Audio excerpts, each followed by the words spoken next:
Hi అందరికీ నమస్తే. ఈరోజు పుట్టకొక్కుల కూర చేసి చూపిస్తాను.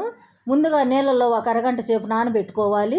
మట్టి అంతా 2 సార్లు శుభ్రంగా వాష్ చేసుకొని సన్నగా ముక్కలు కోసి ఇప్పుడు 4 స్పూన్లు ఆయిల్ వేసినాను. స్టవ్ వెలిగించి ఉల్లిపాయ ముక్కలు, టమాటాలు, పచ్చిమిర్చి అన్నీ ఒకేసారి వేసేసాను.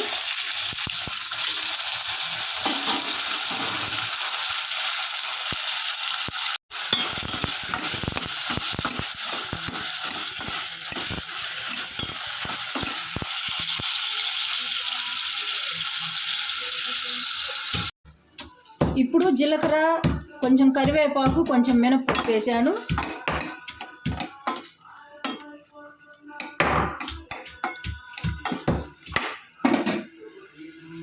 ఇప్పుడు ఏగిని ఉల్లిపాయలు, పచ్చిమిరపకాయ, టమాటా, అల్లం వెల్లుల్లి పేస్ట్ వేసుకున్నాను. కొంచెం ఇది కూడా పచ్చి వాసన పోయేదాకా వేయించుకోవాలి.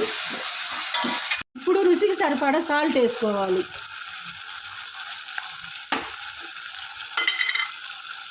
పసుపు,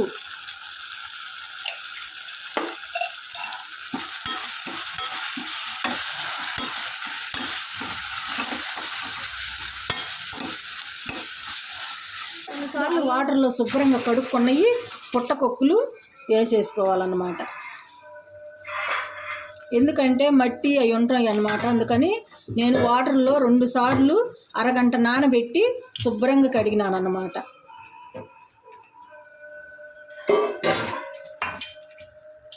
మసాలంతా కలిసిపోయేటట్టు కలుపుకోవాలి.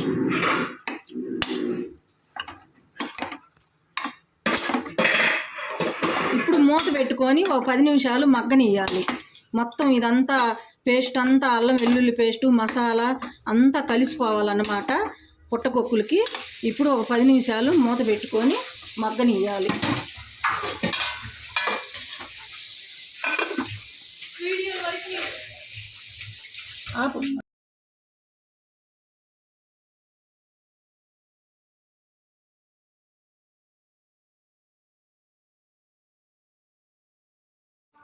ఇప్పుడు ఒక రుచికి సరిపడా ఒక 2 స్పూన్లు కారం వేసుకున్నాను నేను. ఇది సంబారు కారము. మామూలు గొడ్డు కారం అంటారు, అదే వేసుకోవచ్చు. నేను సంబారు కారం వేసుకున్నాను.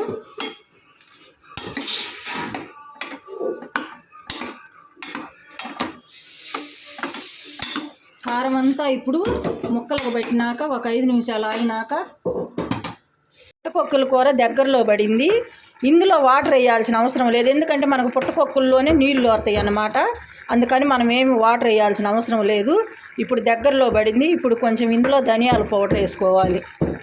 చిన్న రోట్లో ధనియాలు వేసి వేయించుకొని నూరుకుంటున్నాను.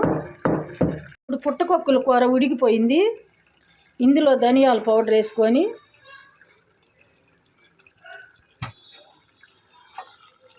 ఒక 10 నిమిషాల నుంచి స్టవ్ ఆఫ్ చేసుకోవాలి. ఇప్పుడు పుట్టకొక్కుల కూర రెడీ అయిపోయింది. మీకు నచ్చితే లైక్ చేయండి, షేర్ చేయండి, సబ్స్క్రైబ్ చేసుకోండి.